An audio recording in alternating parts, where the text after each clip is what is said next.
பருவம் பால்காரி இல்ல அவர்கிட்ட பார்வதினு ஒரு பசுமாடு இருக்கு. அது வேலைக்கு 10 லிட்டர் பால் காசு. அந்த மாசம் ஒரே அமுக்கு அமுக்கி ஊர் எல்லையில கட்டிட்டு வந்து உங்ககிட்ட சொல்லிடுவேன்.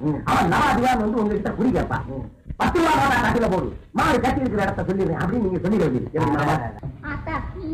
நான் திங்கிற சாத்திர மண்ணை போட்டாங்க. அந்த தடைப்பட்ட கொம்பு இருக்கு மேடம், எல்லா மாட்டுக்கும் தான் கொம்பு இருக்கு. என்னையா கேட்டு கேட்கிறேன்? எரும மாட்டு நிறத்துல இருக்கிற பால் கறக்கிற பசுதானே? ஆமா தாயி, எனக்கு கிடைக்குமா தாயி? நான் சொல்றபடி செஞ்சா கிடைக்கும். என்ன செய்யணும் தாயி? ரூபா தட்டுல போடு. ஆமா, குண்டியல்ல 5 ரூபா போடு. 5 கோழி குண்ட கொண்டாந்து குடிநேரையில கட்டிடு. இத்தனையும் செஞ்சுட்டு ஊர் கடைசியில இருக்கிற களத்து மேட்டுல போய் பார்த்தா அங்கே ஒரு மரத்தடியில மாடு கட்டி இருக்கடி. என்ன மரம் தாயி? உனக்கு மாடு வேணுமா மரம் வேணுமா? மாடுதான் வேணும் தாயி. அப்படியே மரத்தை பத்தி கேட்கிறேன். போடு.